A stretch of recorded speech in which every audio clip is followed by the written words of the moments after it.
And keep it going for Diana Spechler coming to the stage right now.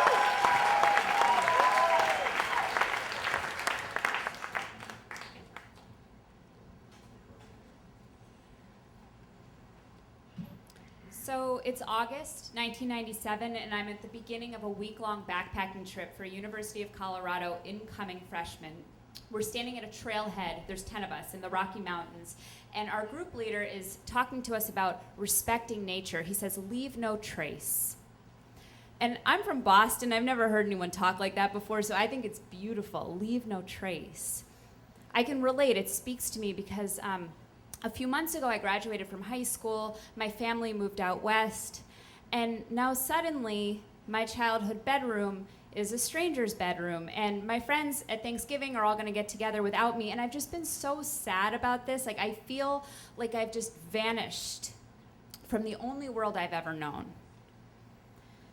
But out here, vanishing is the goal.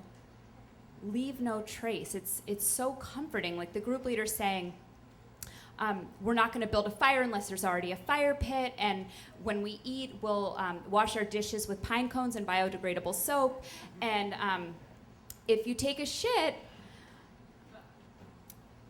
put it in your backpack and take it with you.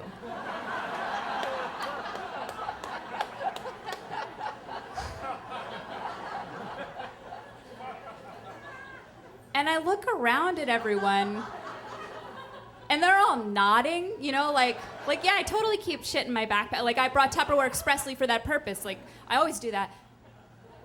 Okay, these people have traits that nature selects for. They look like LL Bean models. They have calf muscles. Their shits, for sure, smell like fresh grass. Mine don't. So I decide that I just won't shit for a week. And but that night I already have to, and it's making me really homesick. Like, I'm remembering my childhood toilet, how it's nice and cool, and it has like a swirly pattern on the seat, and you know, and I start to get really sad in my tent, but I just keep telling myself, leave no trace, until I fall asleep. Day 2, I have blisters, I have a stomach ache, and we have to like belay up a cliff. And I don't even know what belaying is, but I'm like clinging to this rock face in a harness, and I'm crying. And next to me, this other girl just scurries up the rock to the top, and then she just like throws herself back like a crowd surfer, like wee. And the guy, her belay partner, is like, "You're Spider Woman," and then they fuck in a tent.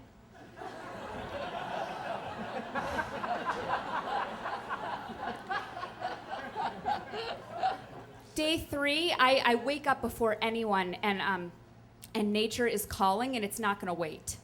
Like, not another second. And I get out of my tent, we're in this gorgeous meadow, and I run to a nearby tree, and I do it. And then I wipe with a leaf. And then I run back to my tent, and I get in, and I think, safe. No one's gonna know.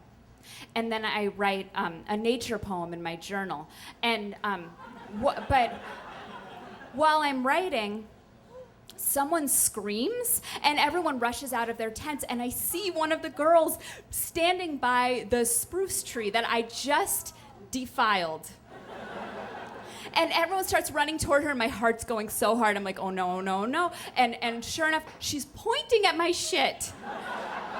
And she's going, "There's a bear!"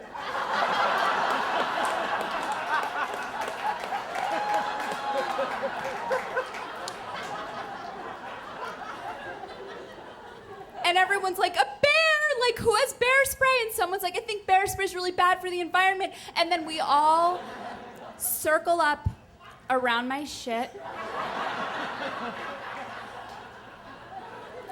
And we stare at it. And I say, "You guys, if there's a bear, we should go."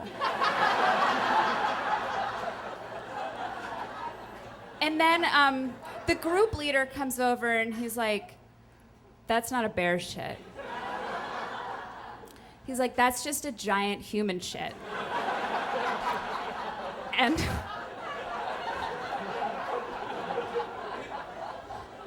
he's like, everybody go back to your tents, close your eyes, and whoever is this shit's rightful owner, come out here and put that thing in your backpack where it belongs.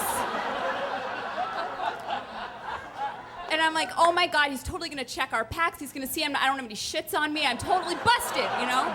But I don't have any choice, so I go back to my tent, and I get into my tent, and I'm just sitting there, and I leave it unzipped, and I'm looking out at this meadow, and in the distance, there are mountains, and it's summer, but you can see snow on the tops. And all around us, it's like this quiet you can feel in your head. And I start to feel a little guilty that I just shit on the most beautiful land, maybe in America.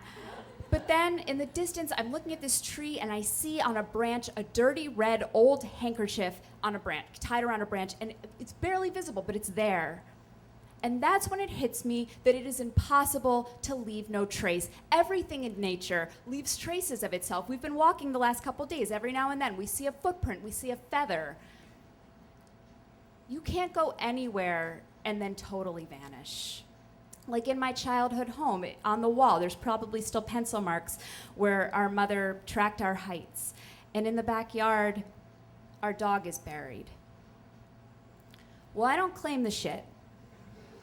And no one else does either.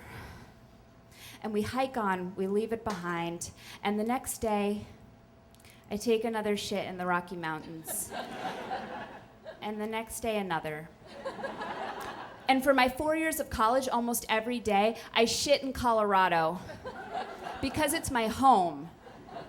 Thank you.